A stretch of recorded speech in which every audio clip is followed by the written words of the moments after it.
আসসালামু আলাইকুম। আশা করছি সবাই ভালো আছেন। আলহামদুলিল্লাহ আমরা বেশ ভালো আছি। নতুন আরও একটি ভিডিও নিয়ে আসলাম। আশা করছি শেষ পর্যন্ত দেখলে ভালো লাগবে। আর যদি ভালো লাগে লাইক কমেন্ট শেয়ার করে দিবেন, সেই সাথে সাবস্ক্রাইব করে আমার পাশে থাকবেন। দেখতেই পাচ্ছেন কি কাজকর্ম শুরু করেছি। সকালবেলা ঘুম থেকে উঠেছি, তারপরে নাস্তা করে নিয়েছি, তারপরে চলে আসলাম বিভিন্ন রকমের কাজকর্ম করার জন্য।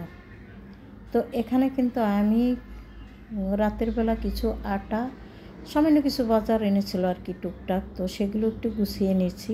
তার ভিতরে আছে আটা, গুঁড়া সাবান, ডিম আর কিছু সবজি বাজার ছিল, সেগুলো আমি আসলে রাত্রেই ফ্রিজে রেখে দিয়েছি, তা না হলে সেগুলো একটু নষ্ট হয়ে যেতে পারে।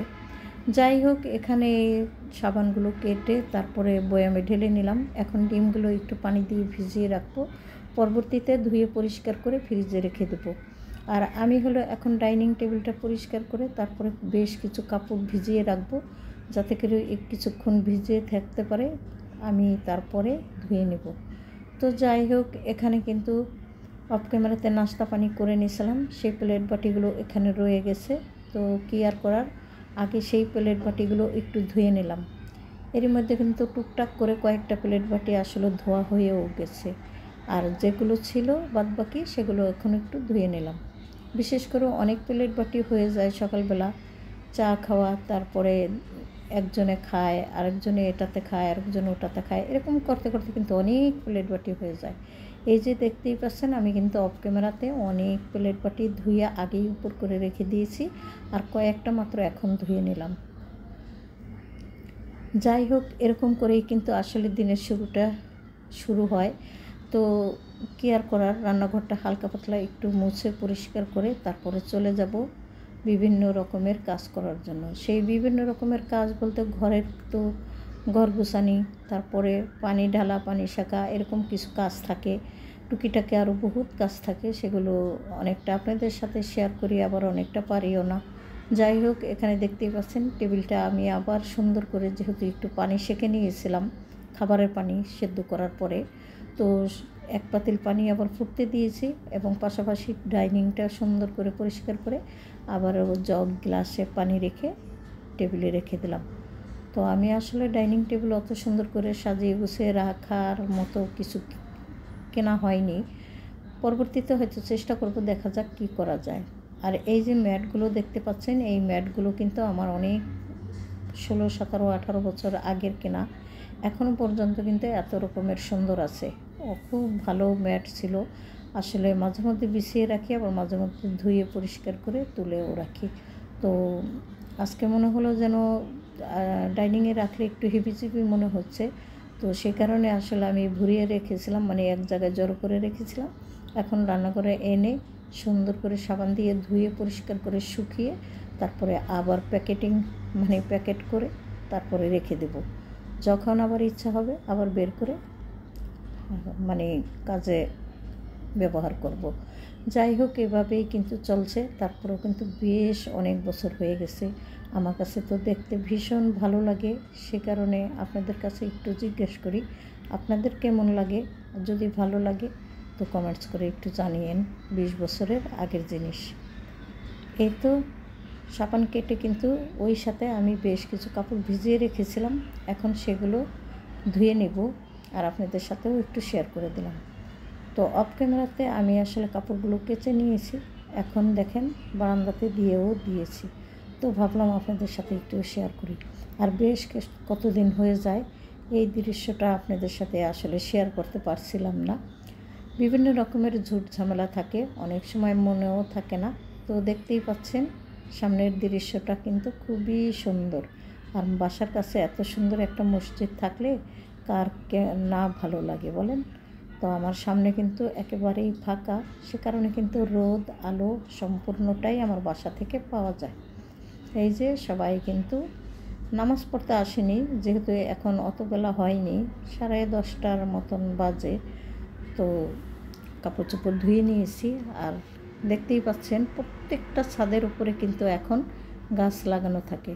তো আমাদের বাসার ছাদেও কিন্তু অনেক গাছগাছলা লাগানো আছে।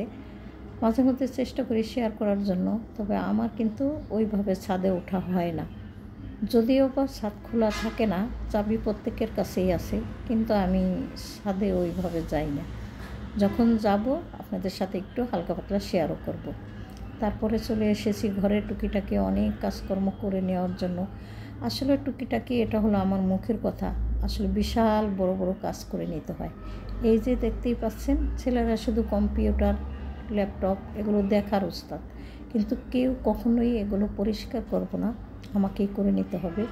তো মাঝে মধ্যে করেও দিই, আবার মাঝে মধ্যে রাগারাগিও করি। তারপরে কি আর করার, নিজেকেই করতে হয়, সেভাবেই আবার পরিষ্কার পরিচ্ছন্ন করে দিই। তো এখানে কিন্তু অনেকগুলো পারফিউম আছে ছেলেদের আসলে, তো সেগুলো একটু ধুলা পড়েছিল, ভাবলাম মাস্কে একটু পরিষ্কার করে দিই। আর শীত যখন চলে এসেছে, পরিষ্কার করেও কোনো লাভ নেই, আজকে পরিষ্কার করবেন, কালকে না করলে সেই একই অবস্থা। তো আমি কিন্তু এখানে সুন্দর করে ল্যাপটপের টেবিলটা আবার পরিষ্কার করে দিলাম, সেই সাথে ছেলের রুমটাও কিন্তু ঝাড়া মোছা দিয়ে দিয়েছি। তারপরে চলে আসলাম ছোটো ছেলের রুমে। এই যে একই অবস্থা, যার যার পারফিউম আলাদা থাকে, তো কেউ তো আর পরিষ্কার করবে না, সেগুলো আমি কিন্তু পরিষ্কার করে দিচ্ছি। আর ছোটো ছেলের রুম তো একটু এলোমেলো বেশি থাকে, কারণ ও কাপড় দিনে কয়েকবারই চেঞ্জ করে, সেগুলো ওইভাবে রেখে দেয়। এবং এই যে ল্যাপটপ, এই বিছানাতে একবার নিয়ে দেখে, টেবিলে একবার বসে দেখে, তো এই অবস্থাতে তার তুর যেখানে সেখানে মানে ঝুলিয়ে ঝালিয়ে রাখে। তো আমি যতই পরিষ্কার করি না কেন আর গুছিয়ে রাখি না কেন, মাঝে মধ্যে কিন্তু হঠাৎ করে আপনাদের সাথে যদি শেয়ার করি, দেখবেন এলোমেলো অবস্থাতেই আছে। এই যে দেখতেই পাচ্ছেন, এটা কিন্তু একেবারে বিছানার উপরে ছিল, টেনে ভাঁজ করে দিলাম। কিছুক্ষণ পরে এসে আবার খাটের উপরে নিয়ে নেবে। যাই হোক করুক, আমার কাছে মাঝে মধ্যে ভালোও লাগে, আবার মাঝে মধ্যে খারাপও লাগে, তো কী আর করার। ছেলের রুমটাও একটু পরিষ্কার করে দিলাম। আর এই যে দেখতেই পাচ্ছেন বিছানার চাদরটা, এই চাদরটা গতকাল চেঞ্জ করে একটুখানি বিছিয়ে দিয়েছি, আর এই চাদরটা তো আজকে ধুয়ে দিলাম, দেখতেই পাচ্ছিলেন। তো কিছুক্ষণ পরে আবার হয়তো চেঞ্জ করেও দিতে পারি, বা 2 দিন পরেও চেঞ্জ করে দিতে পারি। ধোয়া চাদর আসলে ঘরে আছে, সেগুলো আর নামালাম না, শীতকালের দিন হাতে ধুয়ে নিতে হয়, ওয়াশিং মেশিন তো আর নাই, তাহলে হয়তো এত চিন্তা টেনশন থাকতো না। যাই হোক, আমার রুমে চলে এসেছি, অফ ক্যামেরাতে আমার রুমটাও কিন্তু একটু গুছিয়ে নিয়েছি। অত বেশি একটা সুন্দর করে গুছালাম না, কারণ বেড কভারটা ময়লা হয়ে গেছে, এটাও কিন্তু উঠিয়ে পরিষ্কার করে নিতে হবে। তার আগে আমি শীতের আগে কিন্তু পুরো বাসাটা একবার একটু সুন্দর করে পরিষ্কার করব, সে কারণে কিন্তু বিছানার চাদরটা তুলবও না, 2-1 দিন পরেই তুলব। যাই হোক, দুপুরের তো রান্নাবান্না করতেই হবে, কারণ খাবার না খেয়ে তো আর থাকা যাবে না, হালকা পাতলা যেমনই হোক রান্না করে নিতে হবে। তো এখানে আলু আর বরবটি দিয়ে কিন্তু একটা ভাজি করে নিয়েছি, ভাজিটা ভীষণ সুন্দর হয়েছিল খেতে।